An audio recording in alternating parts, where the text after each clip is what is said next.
Welcome to Daddy's Podcast. I am blessed today to have two of my ex-students / athletes. I got the wrestlers coming down with me. And on top of that, this is the first time on Daddy's Podcast that I had somebody fly in from out of Illinois. Even though he's from Illinois, he flew in and like, Coach, let me get on. Let me jump on. Yes, indeed. Man, I appreciate that. Yes, indeed. Mr. Ronald, there he is over there. Ronald Reed, man. Thank you for coming on and jumping on, brother. I appreciate you, man. Alhamdulillah, we here. My man. What you just say? Alhamdulillah. Teach me something. I learned from the youth. Hey, all praises due to God. All praises due to God. My man. That's Muslim? Yes, sir. Yes, sir. Yes, sir.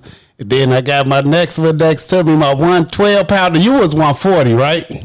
45. 135. Mm-hmm. And you were 112. 112, yeah. Super strong, Vinny. I got Vinny with me. What's going on with you, brother? Not much, man. Man, I appreciate y'all coming down on me. Thank you for You know, I had Larry say, these my two best friends in the whole world. I know Vinny gonna get on. That's what he said he was on here. And look at it. Y'all, yes, but I want to get started first with Ronald. He got a candle, and I'm going to get a floor to you, Ronald. Oh, yes, indeed. This is a LTL candle company. I thought it was proper to bring it on. And, it's called Rich Off Content. That's what thrives the youth nowadays, and everybody going towards that way. And I think the scent is amazing. I like to burn candles before we start anything, before I dance or whatever. So, Rich Off Content, LTL Candle Company. There we go. Appreciate it, man. Let's set the mood, set the intentions. We just gonna let that simmer, let that burn. We just vibe out. I never did a podcast, bro, with a candle. Oh, that's the first. Man, this the first time. That's what they call it, Rich Off Content. That's what we gonna do. We here to bless other people. It's just not rich in money and value wise. It's just also spiritual wise, So I try to bring those positive spirits in and everything like that. So, and you say you do this, you light a candle doing most of the things that you do during your day? Every day. Yes, sir. Yes, sir. These are the men that I taught. These are the men that I helped raise. Man, see y'all come back. Oh, man, it's such a good feeling. Definitely. So let's go on and jump in. Chicago. Y'all from Chicago, man. What y'all remember about Chicago growing up? Because y'all done grew up and, moved and traveled and seen so many different things. So before I get to that, just growing up, you from the hundreds, right, Ronald? Yes, sir. And where you from, Vinny? I don't know if like 80. Bounced around. Okay, cool. I was most of the east side. Say 9th and Crandon, 69th and Paxton. Oh, okay. You definitely an east sider. We had the best of times over there. We went to Washington. I say around 96th and Avenue Well. East. Yeah. Shout out to George Washington. Yes. Y'all came to Washington, wrestle with me, man. Definitely. For sure. Yeah. Then I'm originally from Roseland, so the hundreds is my thing. And then I started off in Inglewood. We bounced around for a long time until I was like in 6th grade. So it was a good time. That was like probably the best time in Chicago as far as like dance and culture. Yeah. So what comes to your mind when you think of like growing up in Chicago? I heard you say dancing. So dancing was big for you. That's something that you really remember? Oh, them dudes used to get sick of me, man. They used to get sick of me. Who's them dudes? Oh, the bestest friend in the whole wide world. All he did was kick his feet, man. You said he did what? Kick his feet. Like, we used to call him Happy Feet. Every time he just moving, just kicking his feet. I'm like, don't stop. He'll be standing in line at a grocery store, kicking his feet. I'm like, come on, bro. You gotta hey, that made us global, though, bro. That made us global. It took off. But you know what? Because that's my brother, I grew to appreciate it. Like, I think I've been to every creation footwork picnic over the last 10 years. Mm-hmm. More than that. To the point where I know all the members and they all know and recognize me. And I don't dance. That's my brother, so that's his interest. So cool. I take interest in it too. I check it out. You going to a party to dance, and I want you there by yourself. I roll with you, and then I just slowly start getting into it as well. Man, that's Vinny. That's Vinny, man, my man. I had to. It got so bad that I had Larry join creation with me. Stiff as hell. Larry stiff. Kicking his feet, just extra stiff, man. Man, y'all brought that back to me though. I forgot really that footwork thing. That is something that was huge. Actually, I really forgot about that till y'all just brought it up. Footwork, It's global. huge. It's global. They got them over. They got people in Asia footwork. And they got people over in was it India? Japan. California. Like, you don't know California's in the U.S., but Right. It's a real big presence in California. And they actually cold. Like, I can't remember her name. Kelly, who you talking about? Yeah. Yeah, Cold. she's good. Yeah, Oh. My son be fluent. That boy good too. Snap. Like He just performed with Usher at the Super Bowl. at the Super Bowl. Never. Yes, he I did. saw him on Never. TV. I did. damn near Yes, cried. he I did. was so proud of him. Hold on, your son? Not my actual son. But like we got like a dance. Oh, and the son. dance son. Yeah. Oh, and the dance son. Yeah, Okay. That's my little brother though. But he just performed with Usher in the Super Bowl. Talented young man. Wow. Skating, dancing. At one point, I think he was doing tie-dye socks. Like, just all around, when he commits himself to something, he pushes with it. And he's a lot younger. He's a lot younger than us. Yeah. He maybe about 8 years younger than us. I think I met him when he was like 20. I met him when he was like 17. But you wouldn't guess it though, because he has a really mature presence. Like, usually Ronald make friends, and when he go, and I'm not too fond of the people. We just opposites. I don't dislike them. They just not my type of people. Right. But this dude was like, all right, you like a little brother. Like, you a real good dude. Yeah. Nice. So, did footworking, since you all really got into it, is that something that was started in Chicago, or where did footworking start? Or do you even know? It's just, I'm curious now. You know, I know my knowledge now. I got to do my research. But yeah, so house dancing originated here, right? Yep. So then we came up with something called juke. After that, What year we in? Is this 2000 what? 15? we ain't in 2000 nothing. The house was in. Oh, house. Okay, so house, 70s yeah, house. and 80s. Okay, and right, then, okay. you know, you had footwork that came after that, as far as with the juke culture as well. That's like early 80s, and then 90s came in the Chicago footwork culture. So I got in 98. So, and I started learning how to do that. But when I became friends with them, they was like, bro, why you keep doing that, bro? Why you keep doing that? I was like, hey man, I like footworking, bro. What's going on? So I use it as an avenue, but I always come back home to get back to it. Man, Chi-Town. So, but did I hear that this started in Chicago, or did you answer? Oh yeah, for sure. It started in Chicago. For sure. So it was like, I guess, what word do I want to say? It came from house music. It came from that. It derived from house music. Juking and then ghetto house, then juke. So you went from because I remember it was two types of house dancing, right? It like was, the juke and the deep house. Right? So you had the deep house. Deep house didn't come until Frankie Knuckles went to New York. That was the deep house. Okay. And then Chicago, after he moved, Chicago came up with ghetto house. And then the juke culture came. And then Chicago for it. I remember that. You know, but as you just breaking it down, I was living that, but you breaking it down, and now I can actually visualize exactly what was happening. I see both sides of the house. It was so fun. That era was so fun. And I had to drag them to every party. Larry's like, we ain't going. You remember I had the van? Yeah. I had to drive them to every He had the van, the side door didn't close. So he was Wait, while y'all driving? Yeah. Never, no, you on the expressway like never. Shouts out to Destry Wilborn for giving us that. Got y'all the bag. Take it. So y'all can go to school. That's why he got y'all the bag. So y'all can go pick each other up to go to school. And I had to wake up every morning to go pick them up every morning. Yeah. Yep. So, and I was blasting footwork tracks. It was like, bro, we gonna listen to something else. And then Larry brought the CDs. He had a CD book, and we used still to got a CD book. I said, bro, it's 2024. Wow. Hold on. No, Larry don't still have a CD book today. Yes, he Yes, do. he does. Shame on you, Larry. Shame on you, Larry. Hey, you still my brother though. Still our brother. I love you too. Everybody in there. I said, oh, okay. Chicago. Yeah. Do or die twister. All right. Well, keep that CD book. He represented Chi-Town. Definitely. Definitely. We had it. So we left George Washington, came over to John Hope to continue wrestling. How was that for you all, that transition from Washington and you? It was, who all came over? It was Me, him, Larry, Charles, Rondell, yeah. Rondell. My brother Kendall. Kendall. Yep. Elijah came. Yep. Elijah, yeah, yeah, Josh yeah. was there too for a little while. Real little while, yeah. Who? Josh. My little brother Josh. My brother He was Okay, there for a yep, little Josh, while. yep. Okay. Yeah, how was that, man? It was a culture shock for me because prior to that, I went to school with predominantly Hispanics. So when they met me, I was talking fast and answering my own questions. Like, you want to go to the store? Yeah.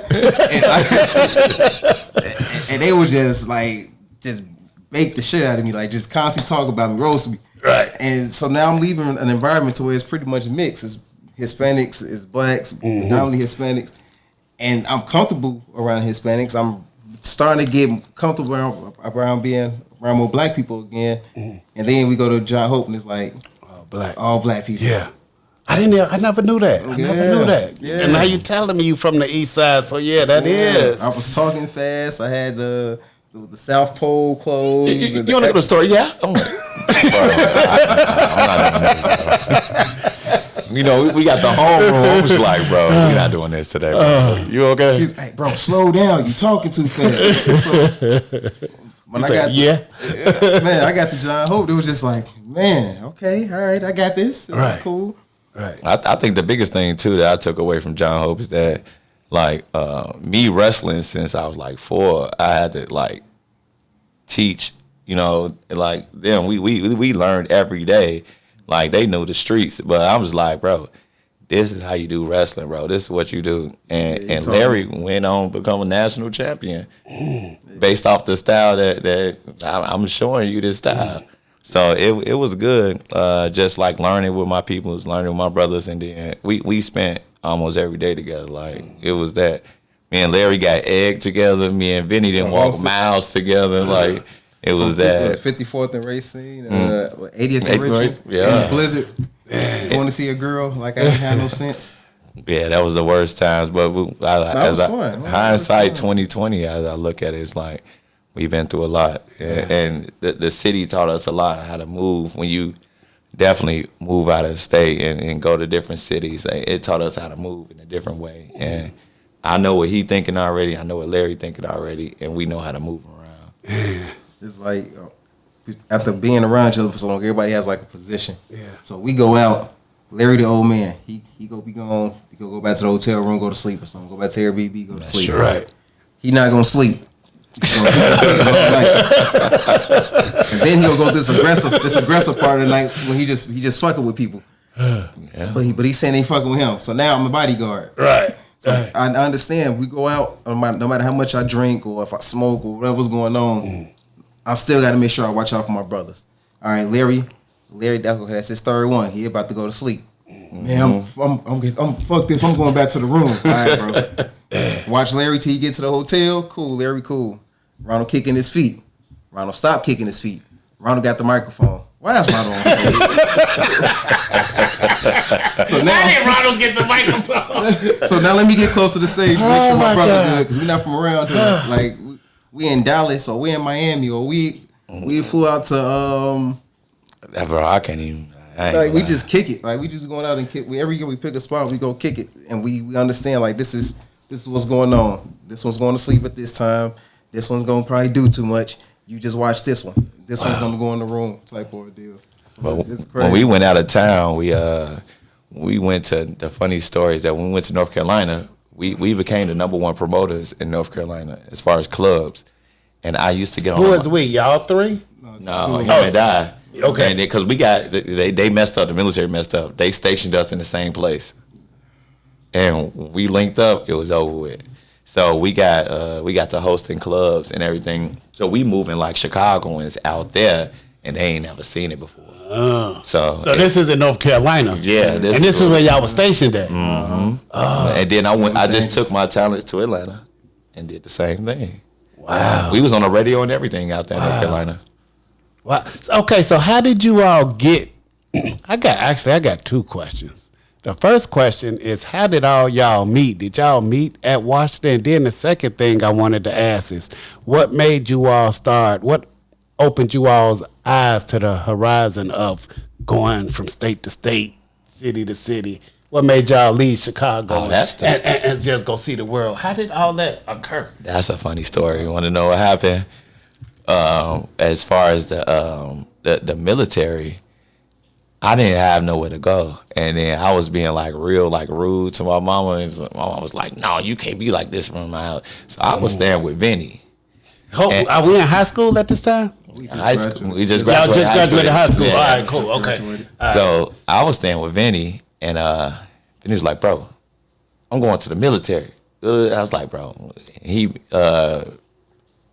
introduced me to somebody named Sergeant Alcatan, and he got me in the. He got. Shout out to Sergeant Alcatan. He did a lot. Like, he was one of those recruiters. He never lied to us. He was straightforward with it. Hey, you want to challenge her? Yeah. You buy that shit, you ain't gonna be able to put gas in it. So you're not gonna make that much when you first get in. I'm like, okay, I appreciate the honesty. You smoke weed? I'm like, no. You lying. You high now. I'm like, you right. Clean the system. You got any gang-related tattoos? No. He look at my arms. Yes, you do. And he took me like to. Not to, I ain't trying to blow a spot up or nothing, but he saw something in me, in us, and he walked me through the process. Like, you gonna get out of here. You're gonna get out of here. Because I had reached a point where I think by the time we graduated, I had 2 kids already, three. I had 3 kids already, and I was working, but I was doing a little stupid, little side stuff too. I had a business doing, and so I got pulled over. Long story short, I got pulled over in Roseland By the police. by the police. Okay. Yeah, and I had some in my trunk. I had a business, but it shouldn't have been there at all. Whatever. Okay. And I started small talking. By the grace of God, this man brings up Destry, and you look familiar, and this, that, and the third. I was like, oh, I wrestle. And we talking and everything. He let me go, and I'm just like, man, praise be to Allah. Like, thank you. Like, I'm not doing nothing else stupid. I gotta do something in my life. And I was watching TV when I got home, and it was a Marine Corps commercial. They were in Tokyo, and they were doing a silent drill team. I'm like, man, that uniform, cold. I love that uniform. And so I woke him up. I'm like, bro, I'm going to the military. I'm trying to go to the recruiting office. He's like, yeah, I'll check it out with you. And we started going through the process together. Wow, I never knew that story. And the crazy part is, I left the next day. Yep. He left before me. I left the next day, and then Hold on, Vinny asked you to go, and you end up going before Vinny? Yep, I left the next day. Yeah. Dang. Yeah. Well, And when did you end up leaving? I left January 2010. How How many months, years after 2009 June. June. you so left 6 in months. 2009, Yep. and you left in 2010, Yep. and y'all 6 months both later. ended up getting stationed in In the Same same police area. station. no way. So both of y'all Marines? Yep. Semper Fi, do or die. Rah. Semper Fi, Yes, sir. What does that mean? always faithful. Semper Fi. Yep. That's a Marine Marine Corps. saying. Marine Corps saying. Wow. But the crazy thing is that y'all made us legends. If you think about it, the only plaque in John Hope is because of our team. That's the only wrestling plaque in there. Is it really? So when people go out in the city and they see us, they like, we know y'all. Like, people took sick breaks because we was coming in their school. Yeah. Yeah. They was like, oh no, wait, who coming? Yeah. Larry Wrestling? Yeah. Ron Wrestling? Yeah. And Vinny? Yeah. Oh no, we straight. Yeah. Yeah. Y'all Yeah. made us legends. Yeah. I appreciate it. And you know what? Wilborn and I used to say that too. We used to be like, we don't know if y'all gonna win or lose every match, but we know we gonna put some beast out there on that mat. And y'all opponent know that they got a problem on their You hands. know what the crazy part is, though? That helped transition to like a really successful amateur cage fighting career for me. Like, I came in with a strong wrestling background, and then I learned how to kick properly, and then I got better with my hand speed. But my basis was wrestling. Wow. So in the beginning, everybody say the same thing. Oh, he's gonna come in, he's gonna wrestle you. I am. Ain't shit you can do about it. So, I love it. I love it. I love it. I would tell you the funniest part about this in the Marine Corps, we wrestled in the Marine Corps too. Drunk. What you mean y'all wrestled in Marine? Like, it's not a wrestling team, is it? Yes, it is. We got invited. I actually joined the team. Yeah. I was on the team for like a year and a half, I said no because they wanted me to lose weight, and I was over that whole losing weight thing in my life. and we did the tournaments out there and everything. Drunk. Like, we showed up sloppy drunk. I took second at what was it, 180 pounds. Do Wilborn know this? Yeah, I don't remember this. I don't know none of this. I think we told him. I don't know if he remember, but I think we told him. But yeah, we did a tournament, and we both got interest. They both tried to ask us to try out. Vinny was like, "Nah, I ain't losing no weight." He said 140. 140. No. And then I was like, skip it. Like, I'm getting out before Vinny. I said I can go back as a reservist, and so I joined the team. Actually, I got on the team, and it's hard to get on the team. Man, you know what? Larry told me because of you. I want to go back to your cage fight note too. But Larry told me it's because of you that he became such a good wrestler because you had the technique and all of this. He said, but he just felt like you just got tired of wrestling. Yeah. Or burnt out. That's what he was feeling. He was like, but really, I can't touch Larry. He said, Ronald. He said, I probably got on Ronald's level maybe in my sophomore year of college wrestling. But he said any time before that, nah. Well, he antagonize us. It was kind of hard to. Who antagonized? Ronald. That's how I got better at wrestling because I'm gonna whoop his ass. I don't care what's going on. I'm gonna snap his neck. I'm gonna keep trying to find his camera. I'm trying to ankle pick. Yeah. And he always because you was strong as hell. Yeah, he was. Yeah, he got that retarded strength. I'm like, damn, strong as hell. But when you got a daddy that pound that into you, and I've been losing and cutting weight since I was 5'6". Like you got a daddy that pound that into you. I got a mat in my basement, and I got to work out every morning at 5 o'clock. Like, of course you're gonna get tired. Man, yeah. His father created monsters. Shout out to your pops, man. I remember your pops coming to the wrestling Senior. matches, the practices. Ronald Senior, yes sir. He was the reason. He was the reason I got comfortable snapping limbs on people.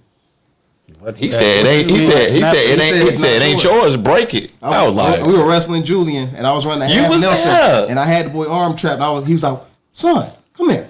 So I come over there. You know, I'm little as hell. I'm scared. He was like, why did you stop running that? Why you stop running that half? I said, because I thought I was gonna break his neck. Get closer, and he punched me in my chest. I like slid across the damn floor. Is it your fucking neck? Damn. I said, no, you was there though. I was there because when he let the move go, you and Destry did this.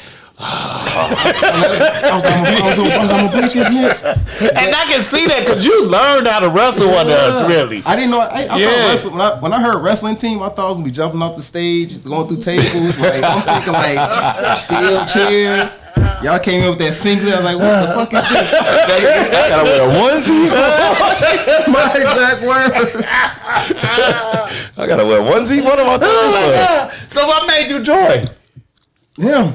We had the same homeroom. Yep. And he was like, bro, come on, just come out, check out wrestling. And I'm like, man, I don't know. I was like, fuck, all right, cool. I'll try it out. I'll look into it. But I think at that time I was like 106 pounds. I'm like, I'm not you were small. Yeah, I was little. Yeah. That's the craziest thing about it too is that like I was the only one that got recruited to go to Washington. Yep.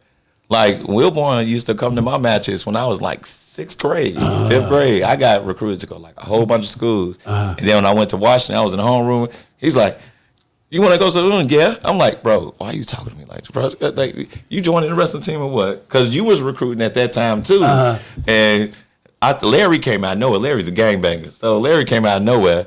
But he was like in my homeroom, so I see him every day. I was like, Vinny, what's up, bro? What Ventez, what's up? Yeah. So he came out and the team just formed itself. Yeah. Then we had Earl and Charles. Yep, Earl and Charles. Rest in peace to Mom Dukes. Yeah, rest in peace to Mom Dukes. Definitely. Yeah. But yeah, they both was. Yeah. And I was like, great supportive parents. Yes, indeed. Yeah. Oh man. Oh, she was the reason I ain't make weight a couple of times. She was feeding you. What? At Charles' house, she make these big dumps. The burger had to be at least 5-10 pounds. And I know I had like 0.5 ounce I can play with. Yep, right. I eat the whole burger. I'm like, damn. He got kicked off the bus twice. Once by you, once by Wilborn. Wilborn's like, I kicked you off the bus, bro. Yeah. He said, how much you weigh? Get the fuck off my bus. I was like, what? Look, I did the walking shame back. Hey, that was hilarious. That was hilarious, man. That built character though. That taught you accountability. Like I knew I wasn't supposed to eat that damn burger. I ate the burger. I had consequences. So I think moments like that get taken for granted because even though I was 14, 15 years old, I held on to those moments. and I hold people accountable in my life to this day. Oh, my kids accountable because I was held accountable.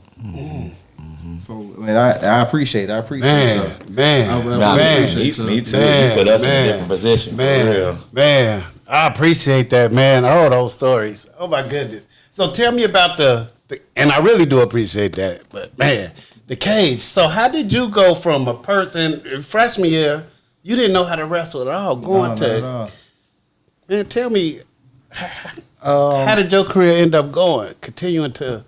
I met this guy, Eugene Coca. So is this still in the military? Because now I'm thinking after high school you went to the military. This is right after high school. This is really during my senior year of high school. Okay. Beginning of senior high school, I meet this guy Eugene Coca, and he what's up, man? A real high energy, talking fast. I was running. I used to run from 80th and Richmond down to 80th or 79th and Pulaski, Kedzie. And I'll come across, and then I'll run past like the Chips Ahoy factory. I'll come down 71st, and I'll pass 71st and Rockwell. It's a martial arts gym right there. I'll run past every morning, just going for a run, trying to keep my cardio up. And he just pulled me in one day. You know how to fight? Me being in my mind a young street nigga at the time. Yeah, why? Come in here. So I walk in the gym. He got all these dudes lined up. They all get their shirts off. They all diesel. In my mind, I'm the biggest dude in the room. I'm like 125 pounds soaking wet. And he put me on the mat. So he said, what you do? I said, I grapple. I know how to wrestle. So we do a grappling. We went to submissions. They had a heavyweight. And I look up to this brother. He was cold as hell. Like, I remember squaring up with him. I go snap his neck. He sling my legs across the mat. I get back up. I get back in there again. Now I'm trying to throw little jabs or whatever. And he kicked me in the side of my head. When I say heavyweight, he like 260 at the time. I've never seen anybody 260 pounds get their foot up that fast. He kicked me in the side of the head. And they'll tell you I'm spiteful. I want my fucking lick back. Right. So I showed up every day. And they didn't charge me anything. They just let me in and let me spar with them. They taught me how to kick, how to punch. I taught them wrestling. I hit the heavyweight with a fireman's carry every time. That was my go-to. One thing about me, when I master something, I master it. Hit that boy. Even in high school, I used to tell people during weigh-ins, I'm hit you with a fireman's carry. No, the fuck you not. And I go out and I shake their hands off. And they want to get aggressive. And boom. So I did the same thing in cage fight. I'm gonna hit you with a fireman's carry. I'm gonna hit you with an arm bar. I'm gonna put you in a Kimura. My first fight, I'll never forget. I had the guy in the Kimura, and I'm cranking it, and he wouldn't tap. I'm tired. He wouldn't tap. I'm like, tap, tap, tap. He wouldn't tap. And all he is, break it. And my mother is sitting next to his mother. His mother goes, don't break it. He wouldn't tap. Snap. Ah! You broke it. I snapped it. After that day, I was like, nah, Vinny ain't really smoking nigga like this. I said, let me go see what's going on. And what came to mind was his father. His father used to always say, is it yours? And in my mind, I'm like, fuck it, ain't mine. So when you heard break it, you heard Mr. Reed voice saying break it? Nah. Oh, somebody actually said it. I think I heard my mother voice say break it. My mother was in the crowd. My mother and my stepfather were in the crowd. And I'm tired. Like, I think this is like the third round. So I'm like, all right, cool. Tap. Keep screaming. All right, cool. Snap. Fight over. I win. But you know the funniest thing is that all of that training and the running in the pool, remember that in Washington? That balcony we used to run right there. When we got in the military, we was smoking 3 miles in about 18 minutes. I came in perfect shape. The only thing that the military had to help me with my attitude. That's it. Because I was a hothead. It tightened you up. I had no problem. Like my first week, my second week in boot camp, I was made a squad leader. And I was in charge of telling people what to do. Like, you clean up this, whatever. It's time to scrub the decks, whatever. And the kid goes, fuck you, bitch, or something like that. And so I kicked him in the side of his head with my boots on. Yeah, I think Took him out. Yeah, Chicago put you like when they figure out you from Chicago, they gonna be like, everybody on I ain't gonna say on the deck, but everybody in that squad bay, they gonna fear you. I done hung a dude outside the window. And I heard what he was doing. I was like, man, look, I think that's the Chicago. Man. And Afghanistan worse than that. But the military humble you because I'm not gonna lie, I got called bitch so much in boot camp I thought it was my first name. Oh yeah. Come here, bitch. Sit down, bitch. And bitch was my trigger word. Okay. So now I've been degraded in a sense for 3 months. When I hear these words, it doesn't trigger me anymore. And this is not a diss at the Marine Corps at all, because I really appreciate it because they help me as an individual. Because now we over in Afghanistan and people are calling us out our names or talking shit in their language, in their native tongue, and it doesn't trigger us. We're not really hyped up about it. We're just being aware of what's going on around us. We're not being emotionally heightened because when you're emotionally heightened, you tend to make mistakes, right? And so I don't know. I think that part really. And in my life, it plays a big part. I think that's the crazy thing too, because that's another thing. It's like I got in the military before him, but he had to school me on Afghanistan because he was there before me. He deployed before me, and I met up with him. Not when we was in war. Yes, we was. Y'all went to Afghanistan, like to Bin Laden era? We was in Osama Bin Laden. 9/11. No, that was before. Now y'all after that. No, we went. That was Iraq. You talking about? Oh, that's Iraq. Okay. Afghanistan. We went during the first push of Afghanistan, and remember we didn't have no phones or nothing. So I had to call him collect on a sat phone in order to meet up with him, and he schooled me up on Afghanistan. And I was like, "Oh, this how it's gonna be out here," and. The thing about, I think, the Marine Corps, I love the Marine Corps, but another thing is it was kind of racist, too, depending on what job you had and what position you held. That's a little bit everywhere. Yeah. But it was less in the Army and stuff like that, but the Marine Corps was kind of like, depending on what position you had and where you was at with it was kind of racist, and they treated you like shit. I think my demeanor helped me a lot, though, because I had to deal with bullshit, but at the same time, I had a way of tactfully telling you, like, don't play with me. Like, I remember having a staff sergeant coming and yelling at me over something that had nothing to do with me. I was a corporal at the time, but I was the operations chief. So I'm holding a staff sergeant billet I'm holding E6 billet, but I'm E4. So I have all the responsibilities, but they don't want to give me the respect. So he come in, he just yelling, losing his shit. And I blacked out. I go, excuse me, staff sergeant. I need you to check your tone before I check your chin. You told her who that? A staff sergeant. I need you to check your You can't tone. talk to like. You're right, but you can't talk to. I'm a man before I'm anything else. Yeah. But I thought that they supposed to like. I don't know. No, see, I think, And I just see it from the movie. Reason. It has to be. If I fuck up, chew my ass. I'll take it. If I'm legit wrong, I can take being berated. I fucked up. I'll move forward from that. But to come in and try to chew my ass because you did something wrong, because you forgot to turn something in, and you want me to do you a favor, I can't take that. I'm a man first. I have to sleep at night. I have to wake up in the morning. I think a lot of times people, and this is in a lot of career fields, people forget that you are a human being first. I conduct myself I treat people the way I want to be treated until I realize how they want to be treated. I'm going to treat you the way you want to be treated. Say that. Because everyone doesn't want to be treated the same. So I can't allow you to disrespect me and go home like nothing ever happened because you're going to try it again. Say that. And what if you try on the day where I just got into it with my old lady at home? Right. And now I smack the shit out you and I'm wrong for doing that. When I could have checked you the first time, we never had this problem happen the second time. Say that. Damn. Say that. What I'm supposed to say after that? Man, that's a lot though. But you know, I ain't gonna lie. I'm blessed to have friends like him and Larry because I had to learn that. I'm just gonna pop off. I'm be like, bro, what's up? We good? Yeah. But he was like, bro, you ain't even gotta do all that. He's so calm with it. He was like, bro, you ain't gotta do all that. Just tell them what it is, bro. They supposed to treat you like a man. You ain't gotta pop off with them. Ooh. So I learned that over the years. And then also taking what y'all taught me. It's like, hey, just calm down, just chill. And then Larry was calm, but then he has that other side too. So it's a blessing.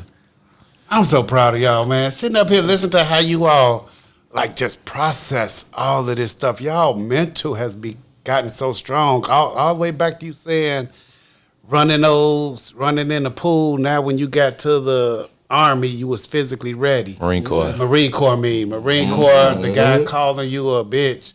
But once you got out there, that you know, you processed it different now. That couldn't hurt you. No, just the way Desensitized. you all are mentally processing all these challenges that you went through and making it a positive, making it strength. I am so amazed, man. That is, that's to me one of the hardest things for people to do. To take something negative and make it into But you taught us. strength. You taught us. Y'all taught us how to keep each other out of trouble. You taught us how to like have each other back. But that's what. See, wrestling is an individual sport with team consequences, right? Say that. So Say that. we have to look out for each other, even though we individually out there. It's still a team sport, and y'all bled that in us, and we kept each other out of trouble. And when you think about it, that's life. Wow, man. That's life. Life is an individual. You say individual sport. Individual sport with With team team consequences. Team effort. If my brother not doing good, I'm not doing good. I can't say that I'm at home, I'm eating good with the kids, and I'm enjoying myself, and something wrong with my brother, because something wrong with him is going to affect me in the long run. You know what I'm saying? Yeah. So yes, we all live our individual lives, but if I don't talk to him and Larry at least once a week, I'm calling. What up? What y'all doing? How y'all feeling? What's going on? Okay. Larry, your neck look fat. Yo. Yeah. We can on the group chat. Oh man. Yeah, we got to do that though. Like we got to be our brother's keepers, and like I ain't gonna lie. This man, I was facing jail time. This man looked me in my face and said, "Bro, I'm trying to save your life," and I didn't understand until later on. Who said that? Vinny. I went through a PTSD episode where I blacked out, and the only voice I heard was his, no homo. Wow. I was like, what? He said, I'm trying to save your life, bro. Don't do this. This is what you heard in your brain? No, that's what he That's said what- out his That's what you mouth. said out your mouth? Yeah. He said, bro, snap out of it. I'm trying to save your life. Crazy. It's great to have friends like that. Yeah. It's great to have friends like that. But Oh, I know my they'll goodness. do the same thing for me. You know, I think even having different life experiences. Like I was a teenage parent, right? And so my brothers weren't teenage parents, but once they got the understanding of, oh shit, Vinny a father now, they still showed me that same support when I was having those moments where I wanted to mentally break down, or when I was stressed out, or I'm dealing with teenage hormones. I'm thinking this girl's the love of my life, and it's not working because Moesha didn't come on some goofy shit, right? These teenagers go through, right? Right. So it's only right that you have my back in my darkest moments. I gotta have yours in your darkest moments. And if we keep each other balanced, and sometimes keep each other balanced is call each other out on our bullshit. Like I've called him out on his, he's called me out on mine. And that. we might not like it in the moment, but I understand that you my brother, and what you're saying to me is not coming from a malicious place. And I think a lot of times in society in general, people think that when they're being corrected, it's coming from a malicious place. I'm not correcting you to hurt you. I'm correcting you to lift you up, because one day I'm gonna need you to lift me up. Or maybe you won't lift me up, but maybe you'll run to one of my kids outside, and my kids, especially my boys, look just like me. Maybe you look at them and be like, oh, I knew a man look just like you, and they might need help with something. You lift them up, right? So I think a lot of time, intent is everything. Intention is everything. It's not so much as the message. What is the intention behind the message? Wow. But I think the biggest thing is too is that we grew so much together that we're learning, like at this point we got to give back to community. Like we really done a lot of stuff for. And y'all 35? Or Y'all 34 now? We turn 35 next month. Okay, cool. Okay. And so y'all thinking about giving? Okay, go ahead. Go ahead. We want to give back to community. We want to give back to the schools, and we want to open, like, you know, a barbering, the field we in, barbering, cosmetology, and whatever we can do to help people in any way, facet. And Larry is always down to help us, and it's like, bro, okay, we at this stage of life. What do we do now? This is what we need to do. I'm like, bro, I pitched the idea to him, and he came back with something. I was like, oh, that's it right there. I said, Larry, what you think? You down? He said, I got y'all, bro. And we out here trying to open the barber shop up and make it like a barber lounge, but I also want to get back to the youth and show them it's a different way. I work at a DCFS, like a facility that serves DCFS kids, like a shelter. And you see these kids come in so many times with nothing. Like they beaten down, they've been abused, they've been taken advantage of, and they have nothing to help them get to the next level. But everybody want to see them be great. I can't be great if you don't give me the tools to do for myself. So I was telling them, like, why not open up a trade school, a non-for-profit trade school, and offer the services. I'm a barber instructor. He's a barber instructor. Larry has bachelor's and master's in damn near everything because he's forever going to school, right? So why not pull all these resources together and give back to those kids who don't have anything? It's one thing for me to give you a shelter or a place to live. It's another thing for me to give you a place to live and give you a trade and then connect you with people. Like, I know a lot of gentlemen who own barbershops and ladies who own barbershops and salons, things of that nature. If I can teach you the trade and pair you with someone who already has an establishment under some type of contractual agreement of a 50-50 split on your clientele or a 70-30 split on your clientele, whatever will help that commission. Yeah, on the commission-based thing, why not? Because now I'm teaching you how to fish. Advice is just feed you until you're too old for me to feed and put you out in the streets. I'm so impressed. With y'all. We just been working. That's all. I am we doing what y'all taught us to do. Oh my God, I'm so impressed. Y'all poured into us. It's only right that we pour back into other people because so many people poured into us. Like y'all were fathers to us in critical times of our lives, right? Like I had my stepfather at home who taught me work ethics and things of that nature. Yeah. And then I got Mr. Jackson. Mr. Jackson flat. Mr. Jackson got the Cadillac truck. Yeah. Mr. Jackson always talking about property. So now I'm looking into property. El DeBarge. I said, yeah, Mr. Jackson. So I want to be like Mr. Jackson. And then Destry, love him to death. Destry an asshole, but he a caring asshole.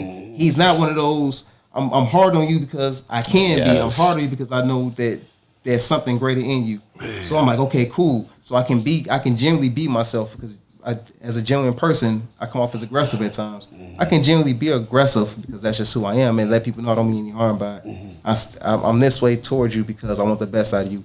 And again, it transitioned.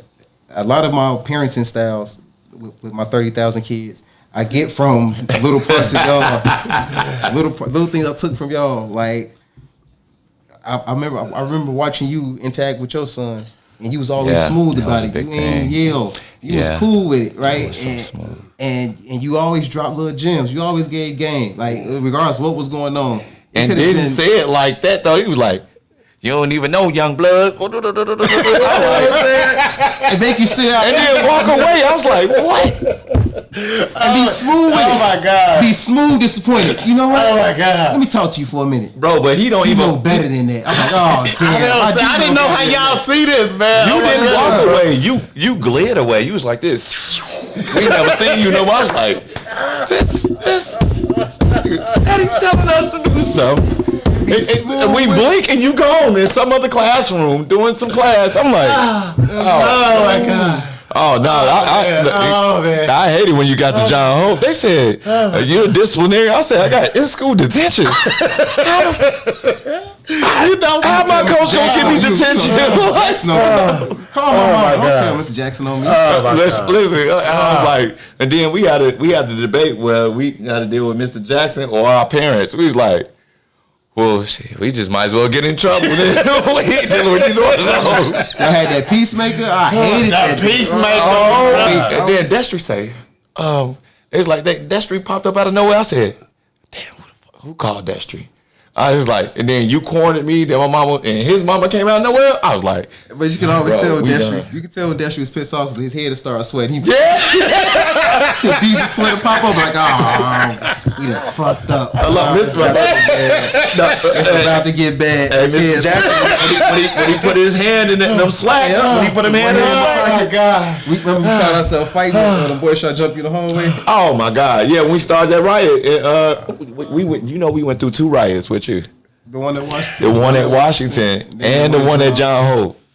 The one at Washington we was just involved in. The one at John Hope we started. Nah. I didn't start nothing. No. I don't remember because I was in the classroom. I don't really remember the one at John Hope. I mean, Washington. Washington. That was when I was in the lunchroom. In the lunchroom, and they threw the milk. It was like the Spanish versus the black. Oh, that happened all the time. Yeah, no, but this was the big one when the police came and started tasing everybody. And I got that one knocked that in. And it was in the news. And then we went to John Hope and remember the Row House kids when they saw that the Row House kids. Normal, right? Yeah, and I got into it with them. And then, one of the guys I got into it, we friends now. So Vinny, I don't know where Larry was at. And by the way, Larry, you disappeared on us. Larry was going to class. Larry disappeared on us. I was fighting like 4 of them, and all I seen was Vinny. Get off my brother! I seen Larry at the glass door. I said, "Where was you at? Y'all got him. I told you." But the best thing you told me is that guy from the row houses. You and him friends today, because they kill each other quick now. It really blessed my heart for you to say that you and that guy, kids, all of them, all friends now. Because that's one thing I think it's just too much. I think that y'all kind of okay, we had our moms to be super strong for us, but like my dad was there, but we needed that alternate thing. We needed those other strong men to show us how to be strong men, and if we didn't learn those things, then it would have been dang, we'd have been lost in society. And we can try to tell our kids how to be that way. We can try to, but we can't show them what we've been through already. We can just show them and just adjust to their lifestyle nowadays and try to figure out how to adapt better. And this is from me just watching one of my best friends go through the stages of life. I got a kid that's gonna be 16, or that's 16, and he got a kid that's the age, and we just learning it. So ain't no rule book to this stuff. Ain't no rules to it. It's we learning it off the fly, and that was a blessing to be okay, I got Destry, I got Mr. Jackson, I got my pops. But I also got shout out to Mr. Johnson too. That's my man. Oh yeah, Mr. Shout out Johnson. Mr. Johnson. Oh, shout out Mr. Johnson. Yes, sir. He showed me a different perspective too. When he started coaching, I was he get on my nerves because he was right. I'll be outside talking to a girl supposed to be in wrestling practice. You gonna pay for that? You're gonna pay for that. One day it's gonna be a minute left, and you're gonna be winded, and And I used to look at the clock and be a minute left. And I'm nope, I ain't gonna show. I'm tired because this motherfucker told me I'm gonna be tired. I'm over here. Shout out Coach Johnson. The men in our life are amazing, and also I just want to say the moms in our life was amazing too, and they made sure we was fed, and whether I go to Vinny house or not, his mama make sure we can eat whatever, and then my mama do the same thing, and Larry mama do the same thing. So it's Charles. Yeah, Charles. Charles mama. Yes, Miss Williams made sure we had food all the time. So she made sure y'all ate too. I was so mad. I said, why they gotta eat? They ain't been cutting no weight. We'll make weight. She come with these big boxes of sandwiches and fruits and. Y'all parents really helped that wrestling team grow and become as good as it was because the support system was off the chain with y'all parents. And we got to spend the night over each other's house before the time before we had to go weigh in or anything. And we got to make sure we checked each other. And I can't harp on this enough. Okay. If y'all didn't tell us to make sure each other was good, I don't think we really would have got there. You remember where that conversation came from? No. Larry had got jumped on the bus. Mm-hmm. We were in Washington. He got jumped on the bus stop. At this time, I didn't like Larry. So I was standing there. I was on the phone with my cousin, he whooping his ass. 2003. He should have ducked. He always talking shit. Wrestle, we had that wrestle boy. We just didn't mesh. Me and Larry just didn't. So what year is this? This is 2003. What year? I don't know. Freshman year. Freshman year. Okay. Mm-hmm. All right. And so we get to practice next day. Y'all go, Vinny, you watched him? I said, yep. Mm-hmm. Why'd you watch him? I don't like him. We watched his ass on the bus.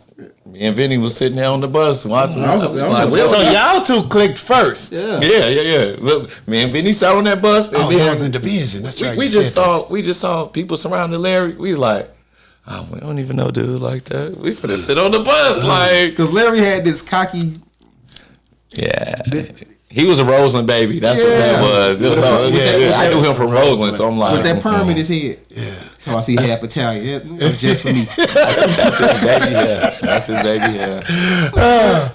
So I watched it. I said, yeah, I watched it. I ain't like him. And y'all was like, that's your brother. Y'all are brothers. Y'all sit around, y'all cut weight together, y'all work out together, y'all sit around, watch each other lose and win, and y'all separate things together. And you gonna say you don't fucking like him.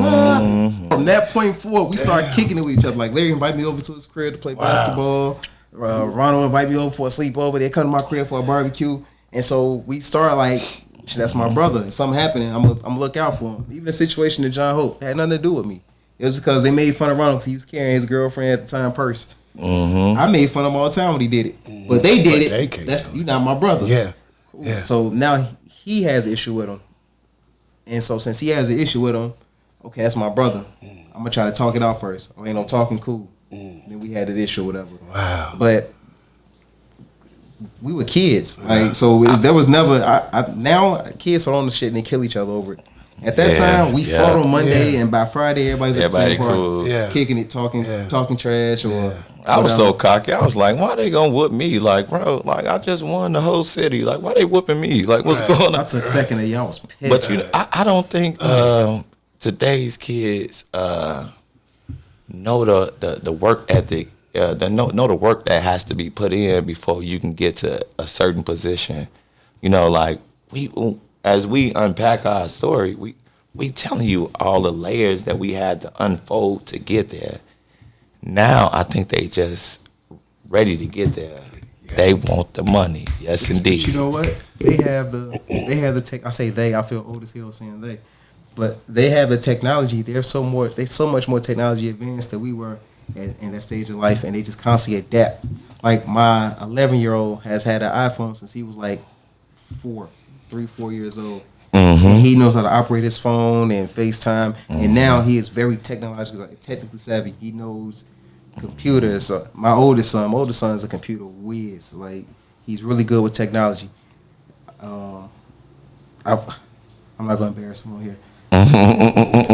He was me in high school. If I didn't have anybody putting their foot on my neck, right? But he's so intelligent, and he's so good with them computers and with video games, things of that nature. And so I feel like they know a form of work, but because everything is so microwave form, they expect it to happen a lot faster. Overnight. But they understand the money gonna come. I think residual income is always better than the fast money for sure, because you know it's coming. It's coming every month. So like, they can be tech savvy, but the thing that we did not stray away from was using resources. I don't think they're willing to use resources because they feel like they're going to owe somebody or someone is in their back pocket for something. And that's not true. Like when you get around genuine people that care, you can have those resources and use them as you want them. I see that a lot, but I also think that's something that has to be taught. Yeah, right? For sure. Because, and I can only talk about my tribe, right? My kids are very resourceful to the point that sometimes it's nerve-wracking. Like, why would you text your grandma? Can she cash out you $20 after I told you no? Right? That's part of using resources. But they also do things like, I know I want to do this, so I'm going to take care of A, B, C. So I know when I ask Dad, he's not going to ask me about A, B, C. Yeah. Right? Yeah, that's true. I feel like a lot of times we don't. I'm not going to say we, because us individuals, we do go out to help and help up. Like raise the kids up and things of that nature. But a lot of times, the younger generation are criticized before they're actually analyzed and helped. I can't criticize you if I didn't do anything to help you. Like that's why I appreciated all the teachers in my life, because even if you said something to me in class, you didn't lie. I had no business going to sleep in class. It was lazy of me. You know, what's another thing that y'all taught us is how to give back too. Me and Vinny, we like to give back, and Larry also helps us give back too. So we also give back to the community whenever we can. Whether it's us giving free classes, free haircuts, giving out food, we also do that too, because it's certain stuff y'all made us do. Like, why we need to do this? Like, why we got to do this food drive? Why we got to do this? But we did it right. We did it.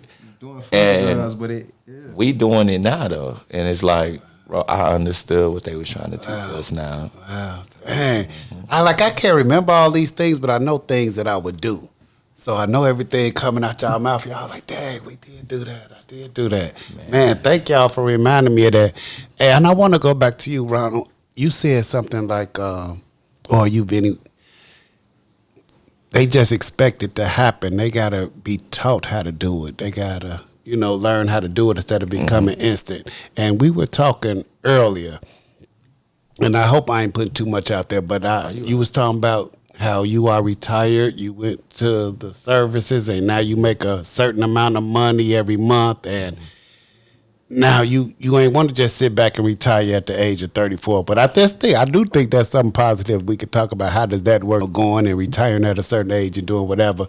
But now you're taking that money that you retired with and going into partnership, opening a barbershop. So could you just walk us through that walk of learning how to make your money become residual? Well, so the beginning of it though, it was I was upset because I done went to combat and had all this stuff happen to me, and I was just like, yo, like y'all don't. And then the older people was like, this older man told me, he said, hey, I'm gonna show you how to get this money.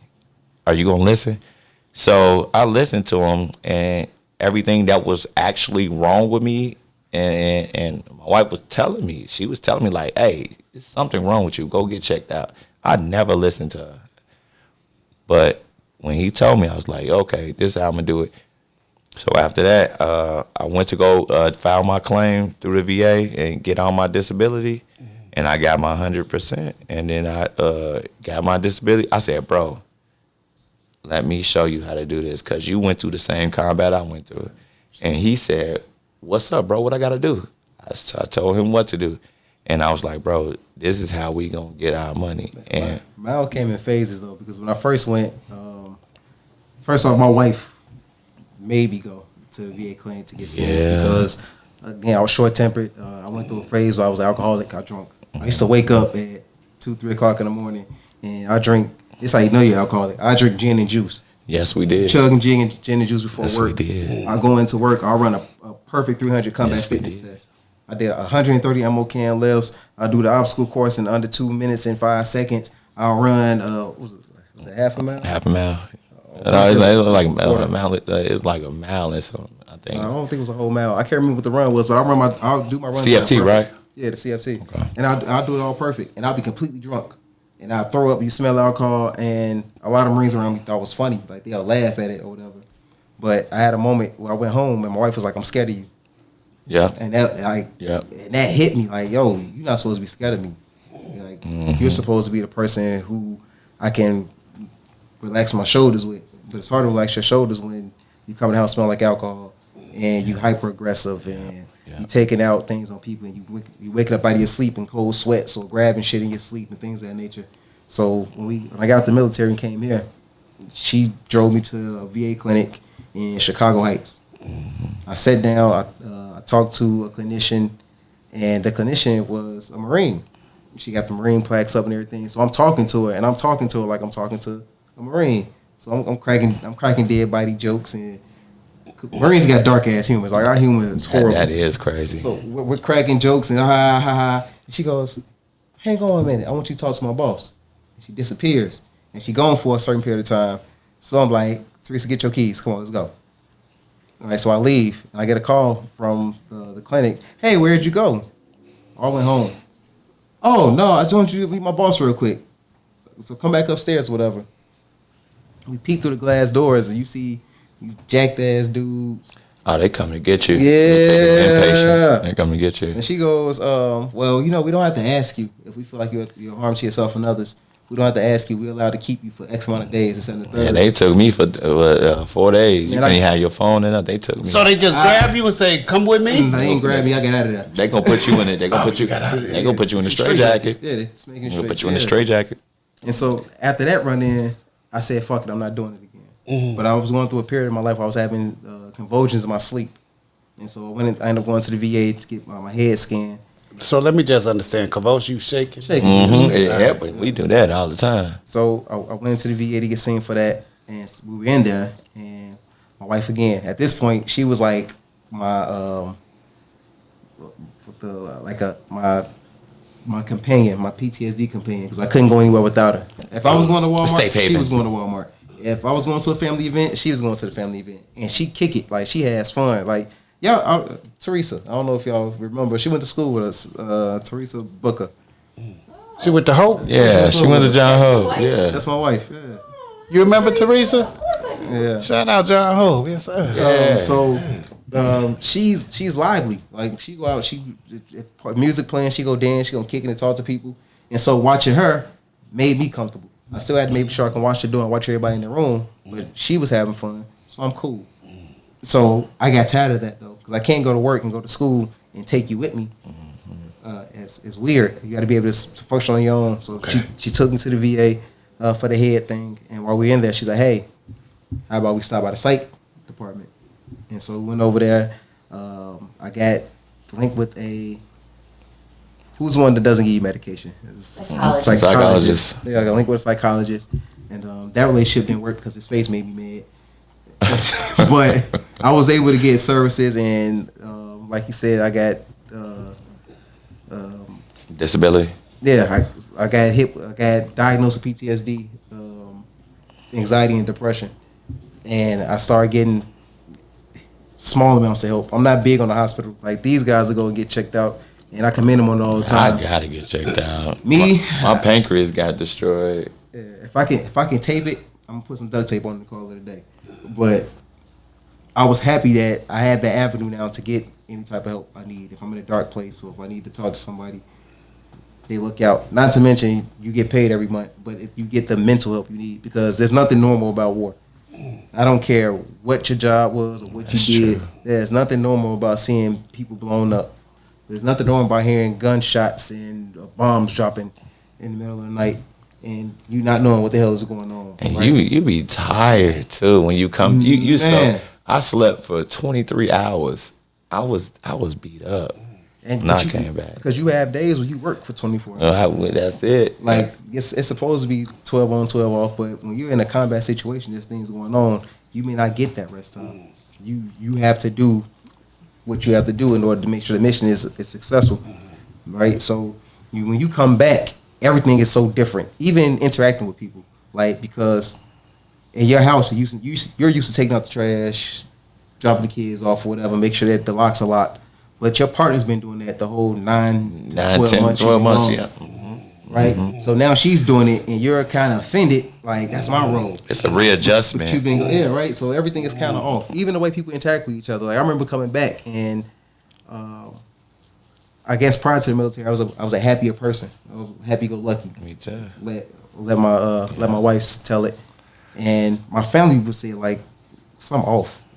Something wrong. You're a little distant. You're a little this, and the third, because nothing really looks the same after you've been to those places and you've had to do the things you had to do to come out of those places. You got robbed of your personality. That's what that was. You got robbed of your personality. Like everything that they taught us, they strip it away from you and they teach you this new way. But some of the stuff is still instilled. But the sensitivity part, your wife and your kids need that. And you don't have that no more. I would say, can I ask, what is the best thing about being in the Marine Corps? And what is probably the most challenging thing? Or the thing that's camaraderie. That's camaraderie. That's the best thing. Like you get some people that you can rub elbows with for real. Like I would say also, and the positive side of it to me was the being desensitized, right? There's no way you can get under my skin by calling me a name. Because I understand if I really wanted to, I can really do something to you. Right. But I don't have to. I can ignore you as well. And that's going to get the same message across. Right? The Marine Corps teaches you how to put up with shit because you're getting shit from every which way. Mm-hmm. Today's Tuesday. Hey, bitch, go get the floors. And so you get to the point where you realize it's not personal. It's Tuesday and his wife didn't come home last night. Right, so you realize people go through shit. It's not you. Yeah, it's not you the person. Yes. And I think that's helped me get a far in life because I can separate the person from the action. I'm going to address separate the person Say that. from the action. I'm going to address your action. Say that, bro. But I understand that your action may have been caused by something that happened early in your day. Yeah. I'm going to address the fact that you did something that Yeah. I took personal or I felt was disrespectful. But I do understand that people go through shit. Yeah. But I think the worst thing for me though, Chicago is so cultural, is that like I never really experienced racism like firsthand before until I got there. Until I got deployed.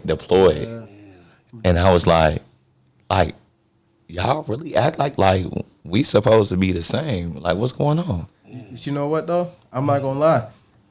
Experiencing that, like in boot camp, I think it was like 4 black people.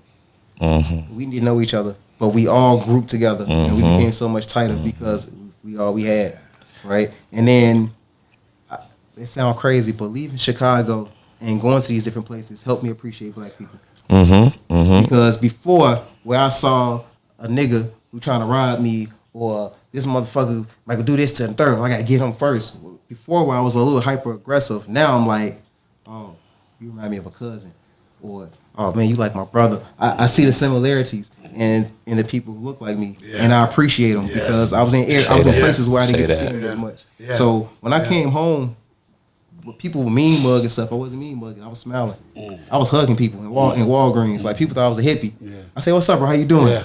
Man, I'm good, bro. How you doing? I said, I'm good, man. Yeah. I say, it's good seeing you, brother. Yeah. And one brother's like, man, it's good to be seen. He said, hey, bro, can I have a hug? Yeah, come on. Gave him a hug, right? But I would have, me before the military wouldn't have done that.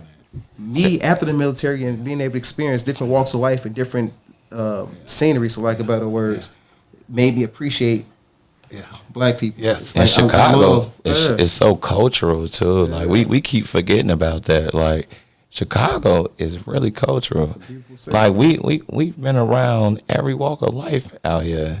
And that grooms you for the life that you in. Like the life that you go like when you go out there and go do it. So that's a big thing for me. And after I seen that, but I just never seen nobody be that rawly aggressive to me and wanted to harm me for that reason. And even though I'm still being nice to you, like you want to do damage to me at this point.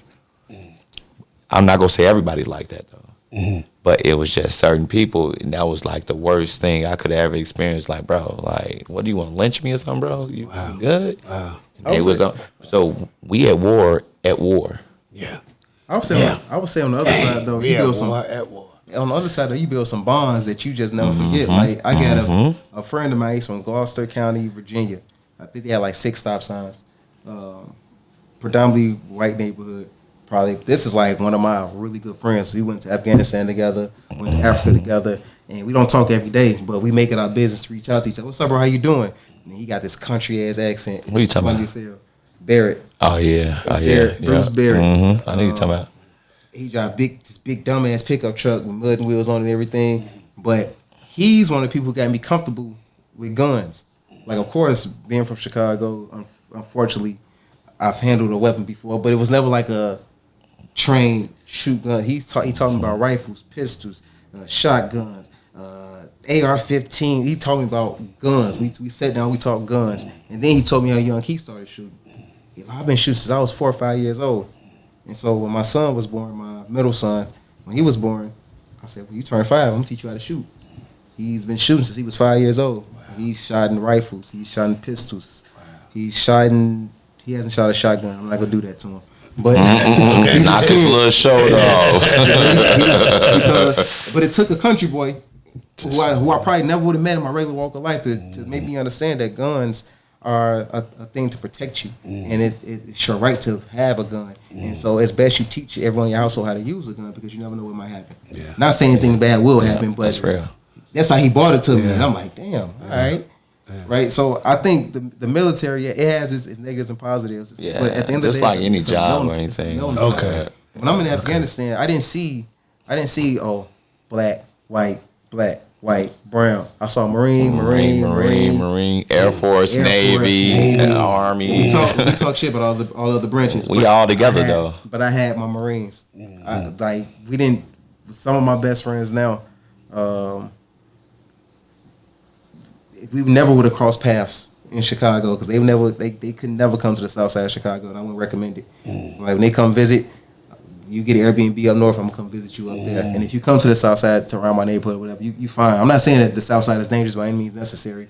I'm just saying. I think it is dangerous though. I love the south side. I cannot get away from the south side. But I can't get away from the south side. Just would. Roseland or the south side. I can't get away from none of that. I don't The east side, I can do without. I don't have any problems on the south side, east side. I don't have any problems anywhere I go because I don't carry myself with the energy of I'm looking for a problem. I go about my business. I speak to everybody I see, and don't nobody press me about anything. Okay. Again, I'm a man before anything, so I'm always going to stand my ground when it comes to somebody trying me. But I'm intelligent to understand when a situation's out of my hands.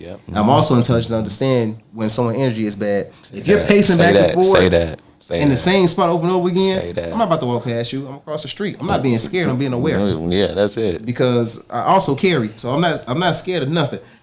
But I'm aware that I don't have to use that. I can avoid the situation and go about. I'm so business. proud of y'all. What do you feel like is the biggest lesson you taught us? What do you out of all of this that we said? What do you feel like the biggest lesson you taught us? Me that lesson. I called myself going to fight with was it Deontay? He was fighting over his girlfriend or something. Oh yeah, I remember that. And her mom came in and said we came to the house to jump on him or something. Yeah. He came in the square. He was like, "You not graduating? You not graduating?" You pointed to me. I said, "Oh no!" I was like, "But you brought me here. You brought me here." I said, "What about my mom? Hold on." You know she gonna beat me. But you was like you was 100 with it. He said you walk around with these kids. You don't know what the hell they gonna do with their life. You trying to fit in. A lot of this shit you can avoid, but you can run into bullshit, and you gonna pay for the bullshit you keep running into. Yeah, y'all always said something about us paying for something too. God, when y'all gonna pay for us? I'm like, dang, like keep messing around. Y'all gonna pay for it. I'm like, all of us. Like, I'm the star athlete here. What are we doing? You want to stop? I don't want to stop. But what do you think is the biggest lesson that you taught us though? What do you take from it? I have absolutely no idea.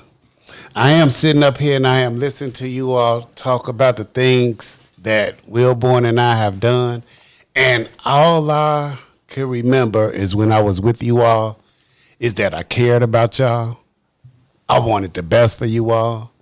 And if I saw you doing something, I would just tell you how I would handle it. I'm gonna tell you what it is. I'm gonna tell you the care and compassion y'all have for us is what took us a long way. Absolutely. That's the biggest thing. 'Cause that's my answer. But I've never seen a grown man. Men don't do that. Like, like a grown man do that for real. Y'all like, told us that. Yeah, y'all was like, my dad, he did that.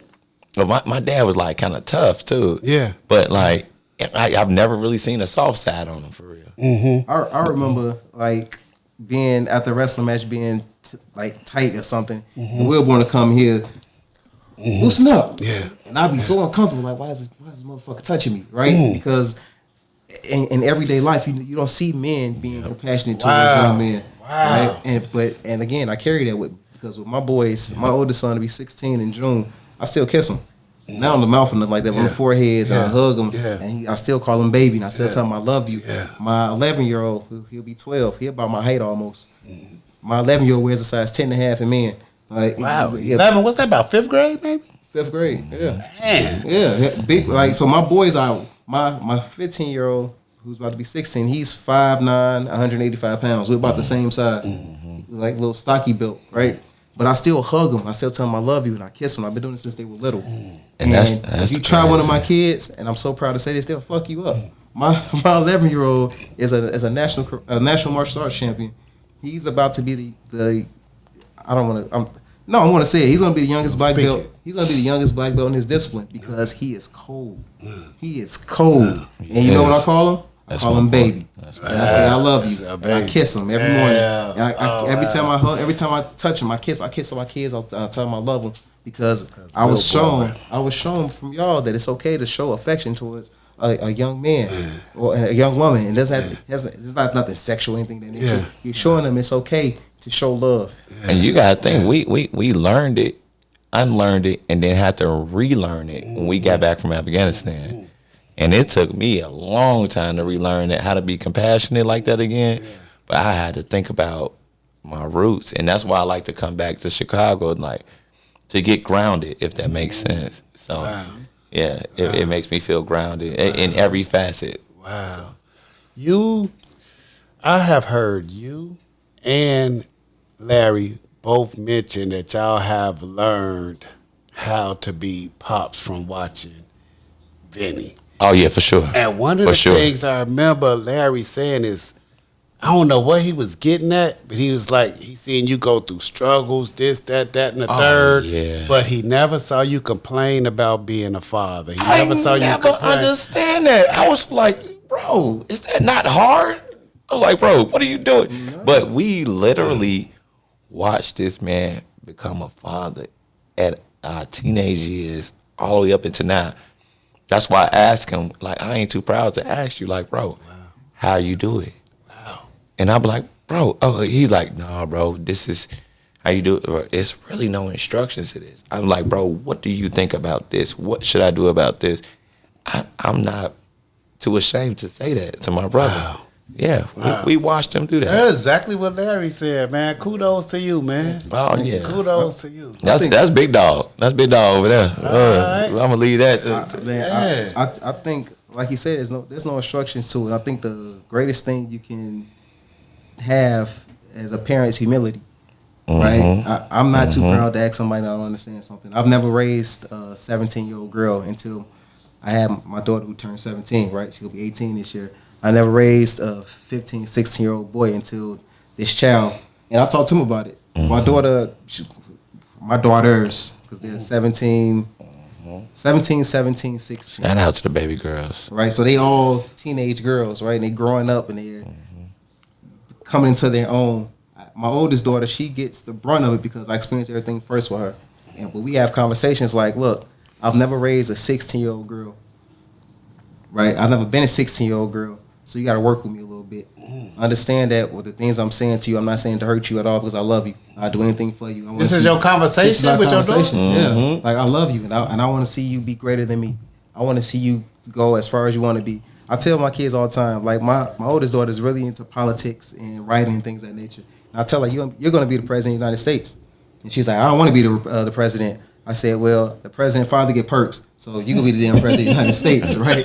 So, but he been talking like this since he was 17. He been talking like this the whole time. Because I had people like you all speak life into me.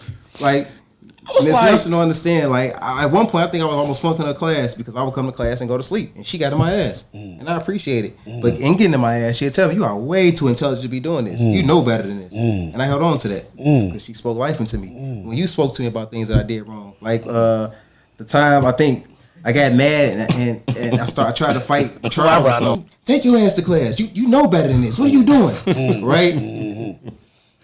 Although there was some discipline in there, it was always you're better than this. You know better than this. And when people speak life into you, you remember those moments. Dr. Ali in the mornings, give yourself a hug. I love me some me. Yeah, I remember that. Dr. Ali tell y'all. I love me some me. And he didn't understand. At that time, I was a 15, 16-year-old dark-skinned boy when it wasn't popular to be dark-skinned. Right? So I had self-esteem issues. Right? I might not have wore it on my shoulders, but I had self-esteem issues. But little things like that, hug yourself and say, I love me some me, that helped. Because it went from being it's some goofy shit. I don't know why I'm doing you had self-esteem issues? I did, bro. Negro, please. Because I sure didn't know that. I sure didn't know that. The only thing that popped in my head was the homecoming we did in John Hope. And you was there. You was one of the chaperones. And he was in there getting all types of jukes and numbers. I was like, bro. What was the homecoming at? Was it in the gym? In the gym. And you was like, oh, my wrestlers in the building. I was like, so proud of y'all. You gotta understand though, I didn't see me how everybody else saw me. Oh, that's a real thing. That's a real thing. That's a real thing. That is real. Everybody else saw me. I didn't know who I was. Yeah. Right? Yeah. So, but having people constantly speak life into you, you're better than this. You love you some you. You gotta love you. You're a king. You do this. You can do that. That resonated with me so much. So I do the same thing with my kids. Me and my son had the same conversation every morning. My middle son, because I drop him off at school in the morning. I tell him, go forth, show your handsomeness, show your intelligence, open up that big old brain of yours, have some fun, enjoy your life. And what's I saying? And he'll say, don't take shit from nobody, anything. And we've been saying this since he was 2 years old. Wow. And that's his personality, though. Wow. He goes in and he lights up a room.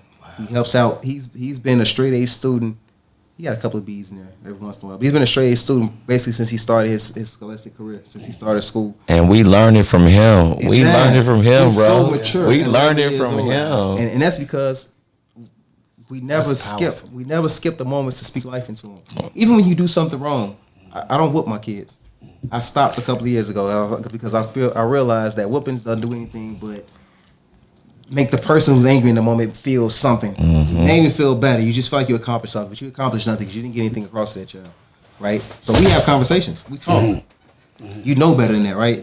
And he'll look at me like, yes, sir. So why'd you do it? I don't know. I respect that. So that's what I need you to do moving forward. I need you to think before you act. Because a lot of times you can do something not thinking about it, and it can affect you for the rest of your life. Mm-hmm. Right? He set the garbage can on fire. Say that, bro. Say that. Set the garbage can on fire. Yeah.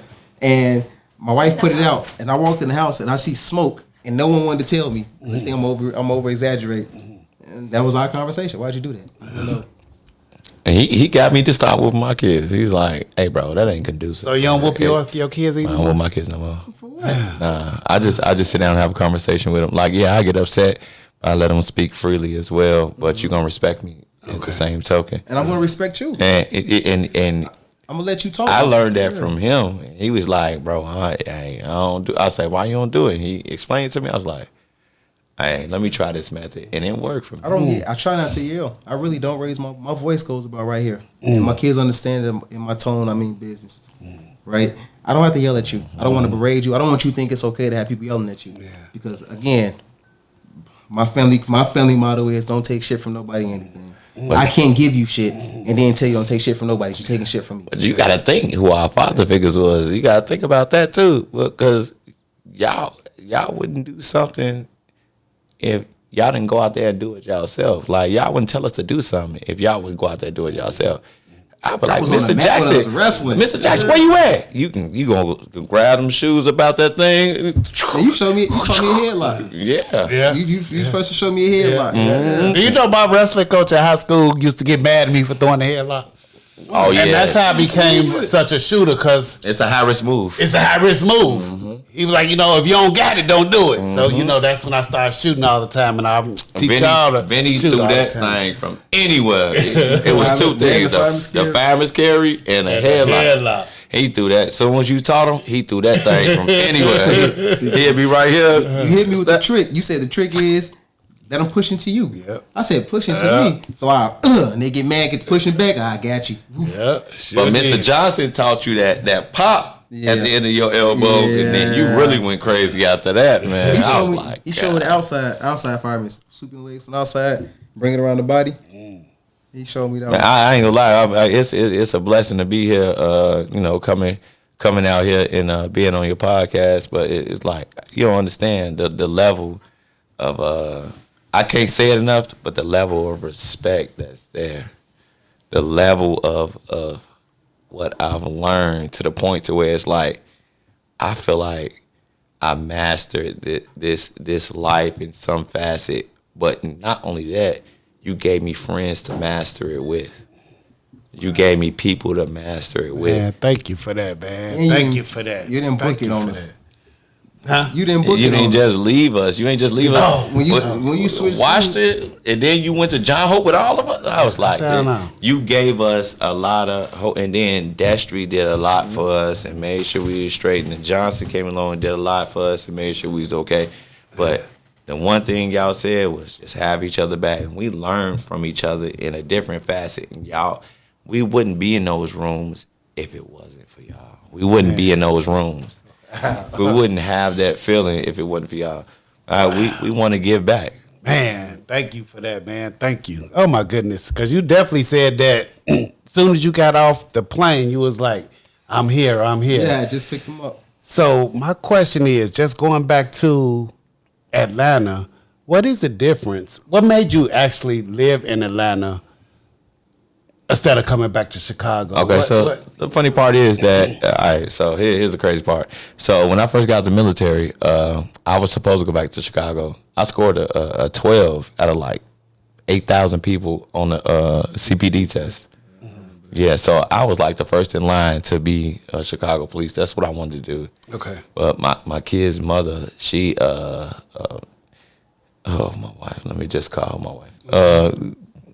She went back to Atlanta with her father.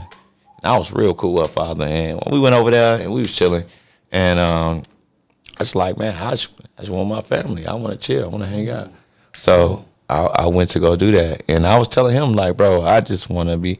He said, man, you know, I don't believe in divorce, bro. Like, you just go ahead, like, just make it make sense for you. And these are my friends that I'm talking to for years. Right. I only get the validation from them. I'm just like, hey, bro, what you think? Right. He said, bro, you got to do what's best for you. So I went out there, and then I went to Atlanta, start promoting and hosting. I wanted to get so much more money because I think I just thought women was like glamorizing money so much. It's like I felt like I had to be in that. You know, I had to soak myself in that. It wasn't worth it, though. I almost lost everything. It wasn't worth it. Wow. And now that I think about it, I'll be like, man, I almost lost everything. Wow. Yeah. Wow. So I went out there, did my thing. I started teaching dance and everything. Even though my name is out there and I'm popular out there, like you just said, I don't see myself the same way everybody else see me. Yeah.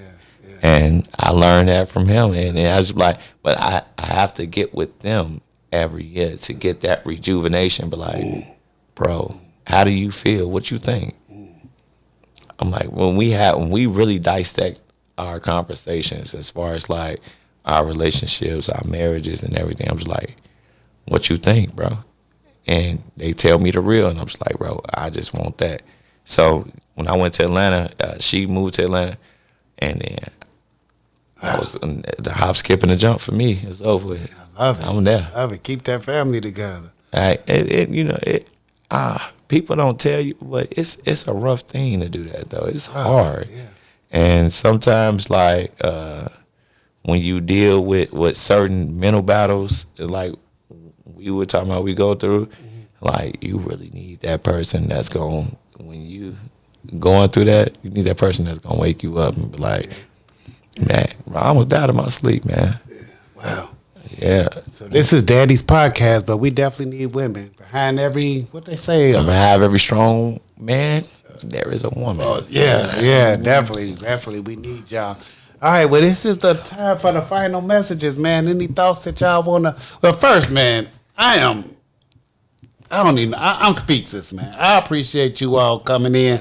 I would still brag on the first person flew in to be on my podcast from Atlanta, my wrestler, my student, Marine Corps, man. Yeah, I am so proud of you. I'm so proud of you all. But is there any final messages or thoughts that you all would like to leave to the viewers? Only thing I'm gonna say is that I'm gonna tell you that I'm proud. I'm happy for your platform. Anything I can do to make it a successor, I will do that. Anything you need me to give back to, I will be there for it, and if I can make it. And for all the youngins out there, man, let's just stay on the right path, stay consistent, keep the right people around you. Keep the right people around you. I love it. I say thank you for having us, first and foremost, and thank you for being such a strong and positive influence in our lives. Yes, sir. And I pray that Allah gives you the strength and the ability to continue to pour into young people, because you all make a difference. Whether you see it or not, you make the biggest of difference. You say something 1,000 times and you think a young person is not listening, but they internalize it. And one day when they really need it, it pops right up and it can save somebody's life. So I just pray that you are blessed with more days so you can pour into more people, and that you can teach more people and get more people to see that there's other ways to do things. Like, again, I saw you doing real estate. And so since I was a shorty, I've been looking into real estate. And now I'm positioning myself to be able to buy my first rental property, or my first property to flip. And so those things matter. They hold on. To this day, Escalade is my favorite truck. It is. It's mine too. I ain't gonna lie. So you was the only one pulling up in a white Escalade. I did with the suit on. I'm like, even suits. Like I like to. I like to put that shit on, for lack of better words. Right? No, for sure. And because I saw you do it, I saw Destry do it. I saw Destry with the cowboy boots. I thought that was the funniest shit ever. But I like cowboy boots. Yeah. I saw Destry listen to country You music. sure do. Got on your cowboy boots. But Yeah. you made me put all this on. I was like, no, I'm not going over there halfway.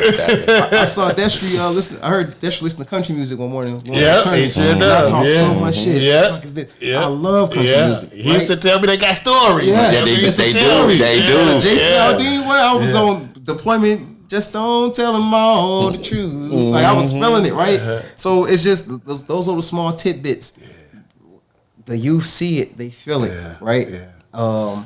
And to the youth and to everybody, like I just pray that you all understand that being intentional in your actions will take you a long way. So continue to be intentional in the things that you do, because even if you don't do it in the most politically correct way, if your intentions are good, sometimes that message will supersede the God actions knows your that happen along in it. So just be intentional in your actions at all times. Oh, wow. Thank you so much. Thank y'all, man. Thank you. I can't thank you too many times.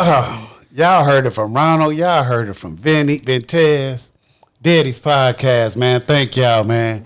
Peace, man.